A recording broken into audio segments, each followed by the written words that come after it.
Zabudni na Marbelu. Soto Grande je nová liga. Vieš prečo? Soto Grande je dnes tam, kde Marbella pred 20 rokmi. Ale bez davov, bez masovky a ešte s väčším potenciálom. Základ oblasti, ako ju poznáme dnes, položil v 60. rokoch Američan Joseph McMicking, ktorý tu spojil vtedajšiu eleganciu Palm Springs, súkromie ako v Beverly Hills spolu s golfovým akcentom.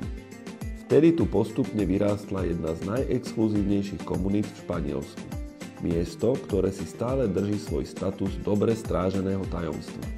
Neprídeš sem omylom, Soto Grande musíš hľadať a keď ho nájdeš, nechceš odísť. Toto nie je destinácia pre davy. Tu sa nestojí na drinky v rade.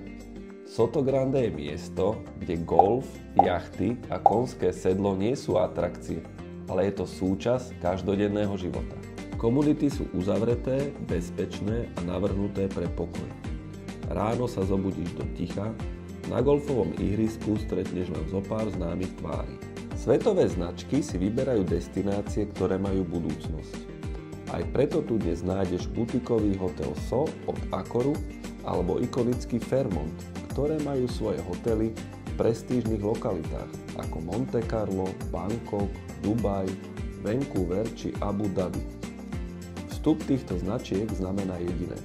Soto Grande nie je trend, Soto Grande je stratégia. Golfové ihrisko Valderrama hostilo prestížny Ryder Cup a Santa Maria Polo Club je domovom konského póla na svetovej úrovni. A ak máš deti, Soto Grande International School patrí medzi top školy na poloostrove. Nejde len o lifestyle, ide aj o rast hodnoty. Posledné roky ukazujú zhodnotenie medzi 6 až 9 %. A pri pohľade na nové projekty je jasné, že tento trend len začína. Soto Grande ponúka pokoj prírody, luxus juhu a výbornú dostupnosť. 30 minút do Marbely, 20 na Gibraltar a hodinu do Malagy.